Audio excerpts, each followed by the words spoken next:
Perfect. Hey, selfie sticks continue to get more and more popular, but they are facing a crackdown on the proper etiquette when taking a selfie.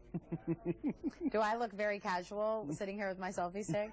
Joining me this morning to talk about the do's and don'ts, John McCulley from Moxley Carmichael. Thanks for being here. No problem. I do feel like this is kind of a weird thing to have at like a wedding. It is a weapon. Yeah, yeah.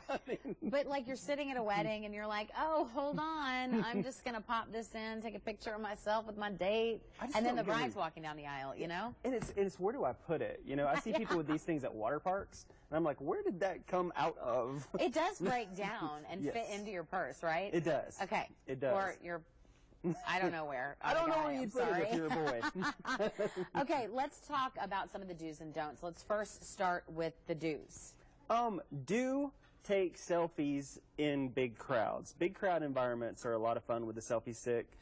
Because you can get that angle above, you know, you can get the whole crowd in, and it makes it a whole lot easier, you know.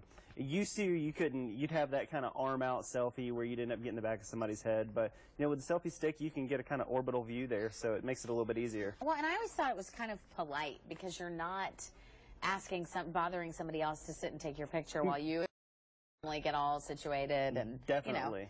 You know. Okay, so huge group shots are a do.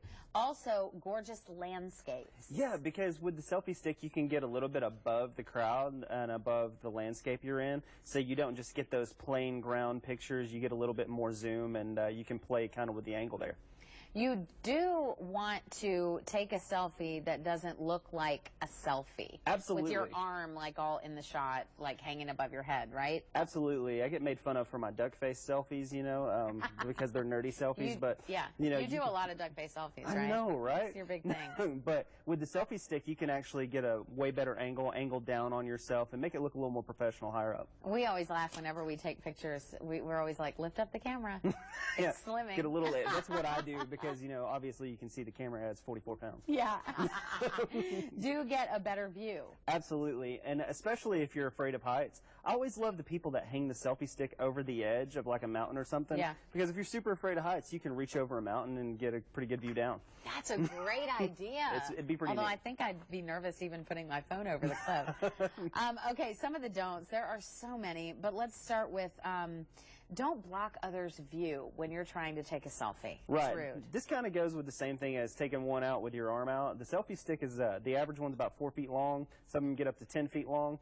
Don't block somebody's view by sticking this gigantic device out in the way and, you know, really taking up their space. Okay, be aware that there are other humans in your midst. I love People forget that. You have this pole. You're going to bludgeon somebody with this thing if you're not careful. Because your phone's heavy, it's attached to the end of it. If you're not careful, you really hurt somebody.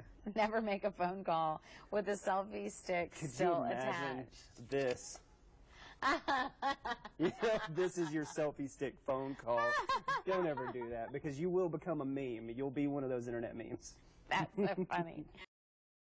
Okay, don't use a selfie stick when your regular reach will do. Absolutely, because another thing, it's going to make your shot look awkward. It's going to make you look awkward trying to put your selfie stick right here, you know, when you're trying to get a close-up. So really try not to do that. Don't do it while you're driving. Yeah, while you're driving. While you're walking. While you're walking. Your depth perception is bad anyway. Don't do it while you're doing things that you can't pay attention to anyway. Walking with a selfie stick, that's going to get you hurt. And don't be offensive. I like this one. There are just certain places where you don't want to be taking a selfie. One of the top selfies for 2014 was the funeral selfie, where people would take selfies. That was a real thing? It was a thing where people would take selfies in funerals. Could you imagine having a 6-foot selfie stick in a funeral? Well, I can't imagine having a selfie period in a funeral. It's very disrespectful. I mean, other places are like locker rooms. Don't selfie in the locker room. Ooh. Don't selfie in school events where people don't want to be on it. Yeah. You know, you shouldn't take this to school anyway. Well, that's the thing with selfie sticks is they allow you to get more people in the shot. Correct. So you never know who's going to be like behind you, just flat out doesn't want to have their picture taken. Exactly. I so mean, you want to be respectful. If you're in a public event, I think it's okay. But, you know, there's places that are banning them. Coachella has banned selfie sticks, citing safety reasons. Disney's Magic Kingdom banned selfie sticks for not only safety reasons, but also for copyright issues and stuff like that. So, I mean, some people are going to get it ruined for all of us. Interesting. Yeah, don't ruin our selfie stick experience, everybody. I mean, that will just make us so mad. Those of us who are really into duck face selfies with the selfie stick. I'm just going to go with the drone that follows me around. Documents your every move. Exactly. That's the way to go. All right, John, thanks so much for being here. We appreciate it.